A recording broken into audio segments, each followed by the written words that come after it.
The Marconi Mystery, Part 2. Well, thanks for watching last week, and I do recommend you watch that before you watch this, all right, because this is Part 2 of the 20 Dead Scientists.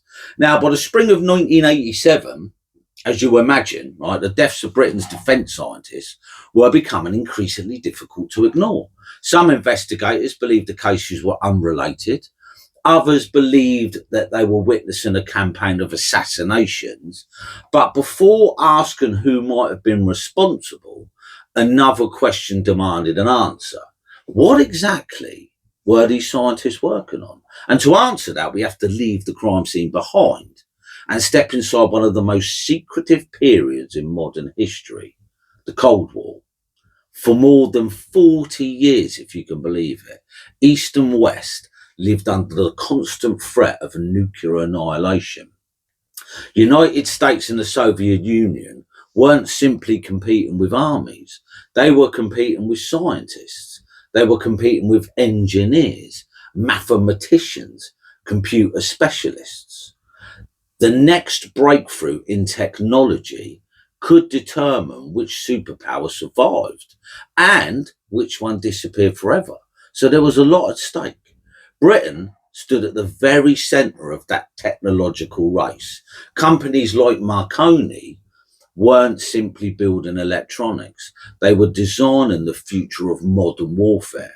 Founded more than a century earlier, Marconi had earned a reputation of one of Britain's greatest engineering companies. Its technologies helped shape modern communications like radar, electronic warfare, missile guidance, all very, very important stuff. Secret military communications and naval defence systems, right? All very important in the Cold War. Now, by the 1980s, its engineers were working on projects so sensitive, many employees only knew a tiny fraction of the overall program. Entire departments operated behind layers of security. Scientists often knew only the small piece of information necessary to complete their own work. The full picture always remained hidden. And that's common, isn't it? The level of secrecy wasn't unusual throughout the Cold War. Compartmentalisation was standard practice. If one employee was compromised, the entire project wouldn't necessarily be exposed, but secrecy has other consequences. Of course, when people begin dying, it's almost impossible to know what they really knew or why. Of course, then, right, on March the 23rd, 1983, good old-fashioned President Ronald Reagan shocked the world. In a televised address, he announced something that sounded more like science fiction than military policy, and he called it the Strategic Defence Initiative. Almost immediately, the media gave it another name, right? They called it Star Wars. The idea was breathtaking, and it still is, to be honest with you. Instead of relying on nuclear retaliation in a war, America would build a defence shield capable of destroying incoming Soviet missiles before they reached their target. That's massive. It's a great idea. It used lasers, particle beams, advanced tracking systems, artificial intelligence, space-based platforms. Now, to many scientists, the proposal seemed wildly ambitious. And you've got to remember that this was way before the phones, way before iPhone, Samsungs, tracking, all that sort of stuff. None of that was known in those days, right? Some argued the technology simply didn't exist. And others quietly suggested that perhaps it did, you know. Now, the British government quickly became involved. They were defence contractors, including Marconi, right? So Marconi were asked to contribute expertise. Suddenly, right, many of Britain's brightest engineers found themselves working on projects unlike anything they had ever seen before.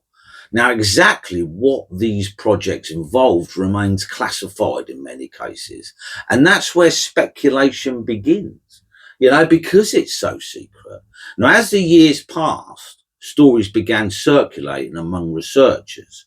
Some claimed that certain technologies connected to the Strategic Defence Initiative appeared decades ahead of anything publicly acknowledged. And now, if you look back, if it did have, right, should we say, AI intelligence and tracking and all that sort of stuff, it was way ahead of its time, wasn't it? Literally 30 years ahead of its time, or maybe 15. I think the first iPhone, not really sure when it came out, but we'll say 1995. I don't know when, but it was ahead of its time. So, but family members of several deceased scientists later record conversations that, in hindsight, seemed unusual. Some described their loved ones as increasingly secretive, and I suppose you would have to be, wouldn't you? Others said that they complained that their work seemed unscientific or impossible to explain. Now, of course, it's important to stress that there is no publicly available evidence confirming what these individuals were working on, but the comments became one more piece of a growing mystery. Several researchers later asked a very controversial question. What if the Strategic Defence Initiative wasn't the real project at all? What if it was simply a cover, the perfect cover, right? Throughout the Cold War, scientists were among the world's most valuable targets. Governments recruited them. Governments protected them. Sometimes governments even stole them. Now, bear that in mind, right? The CIA, the KGB, MI5, MI6, all getting their grubby little fingers in many pies. Every major intelligence agency understood one simple truth: steal the scientist and you steal the technology. And history is full with examples, obviously after the Second World War, right? Defectors, double agents, industrial espionage. How many scientists did the American nick after Germany went down? Secret research disappearing overnight. So, could foreign intelligence have targeted Britain's defence experts? Many historians believe it is entirely possible. And it is, isn't it? But there is a problem with that.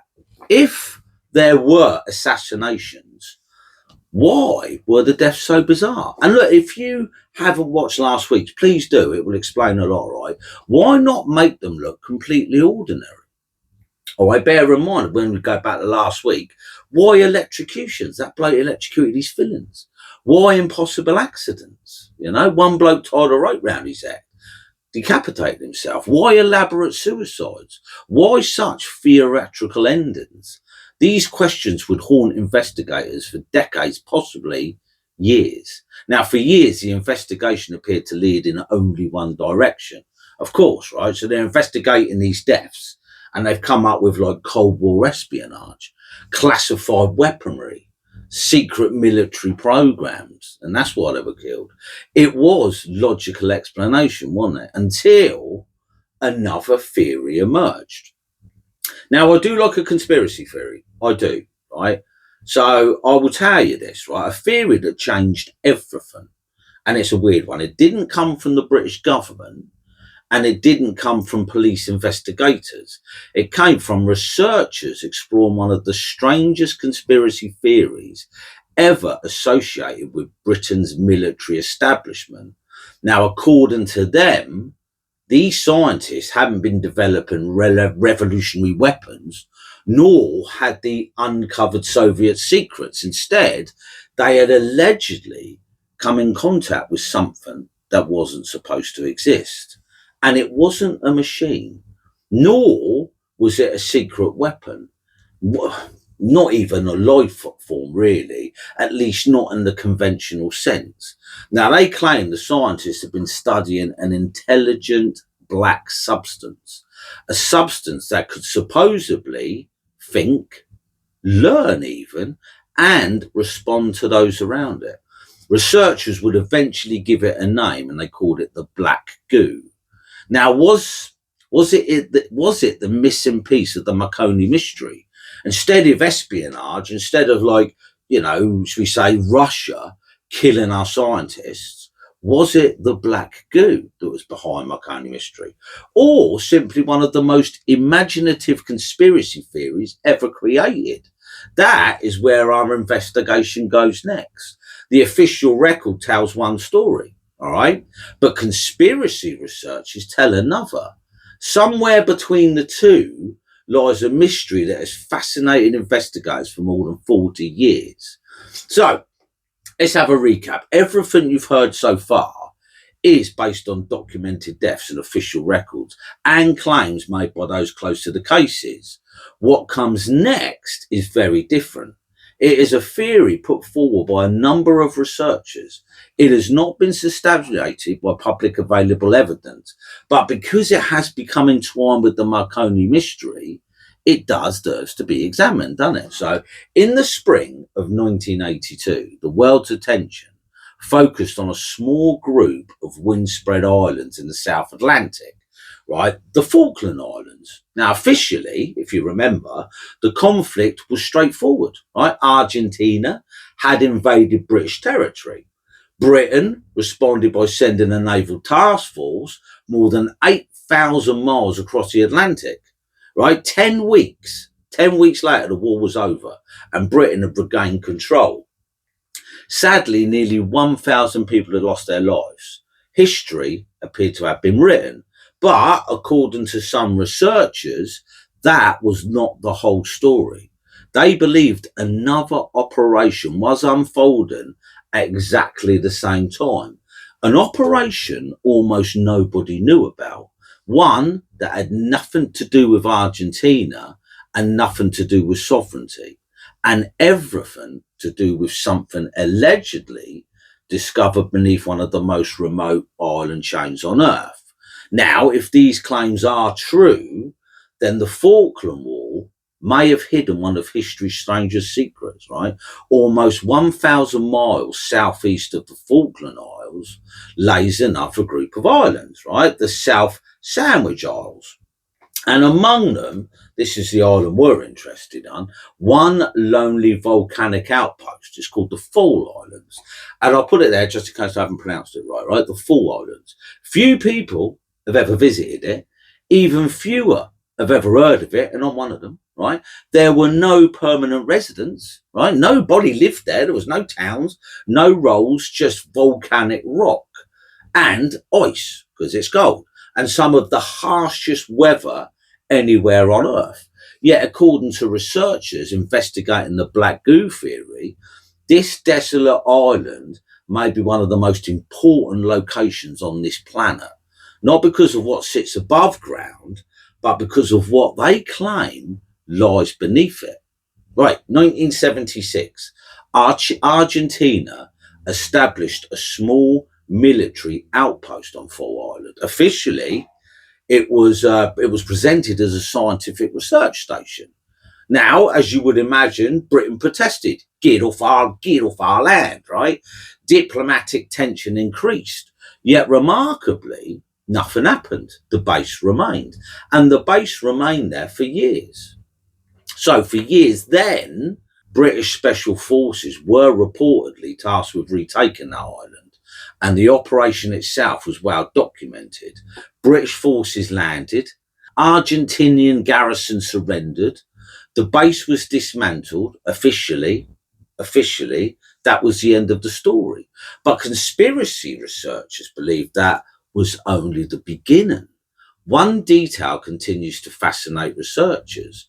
Many records relating to the Falkland conflicts have since entered the public domain, so you can go and have a look, right?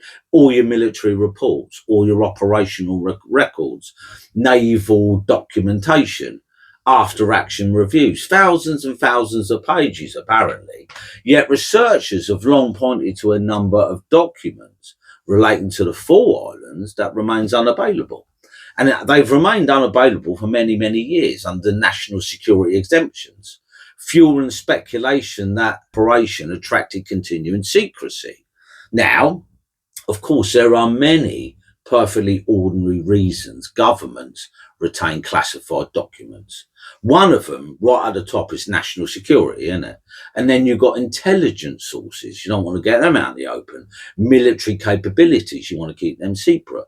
Diplomatic sensitivities. Classification alone is not evidence of a conspiracy, is it? But for those investigating the Marconi mystery, the unanswered questions surrounding Thule Island became another thread worth pulling. And that thread would eventually lead them somewhere extraordinary, right? So, years after the war, researchers began discussing an unusual idea. One name appeared again and again, and his name was Miles Johnston. Johnston argued that during the Falkland conflict, British forces had recovered something, unlike anything previously known. And like we say, it wasn't a weapon, it's not an artifact, but a mysterious black substance. And according to Johnston, the liquid wasn't ordinary matter. He claimed it behaved as though it was alive. He described it as a sensual liquid that responded to electrical stimulant and possessed properties far beyond anything recognised by mainstream science. So these claims have not been supported by publicly available scientific evidence and remains part of the Black Goo conspiracy theory. Nevertheless, they became central to the mystery. So if Johnson's claims were true, then the scientist who later died may not have been building advanced weapons at all. They may have been trying to understand something entirely unknown. Now, the claims become even more extraordinary. According to some proponents of the theory, the substance could supposedly react to electrical energy. It could store information. It could even communicate. It could even influence living organisms. To supporters, right, of the conspiracy, black goo represented a form of non-human intelligence. To the critics, it was little more than a modern mythology. So what do you think? No verified laboratory has ever published evidence confirming these remarkable properties, but let's face it, they wouldn't. No peer-reviewed scientist study has ever demonstrated that such a substance exists, and again, they wouldn't anyway. Even so, the idea spread rapidly through UFO and conspiracy communities because if there was even the smallest grain of truth behind the story, it would change our understanding of life itself, wouldn't it? Until now, our investigation on this story has centered on unexplained deaths, Cold War secrecy, military technologies, and that sort of thing, espionage, right? Now, the mystery has taken an altogether different turn, right? So in the next chapter, we examine one of the most controversial questions of all. Did anyone actually experiment with this alleged substance?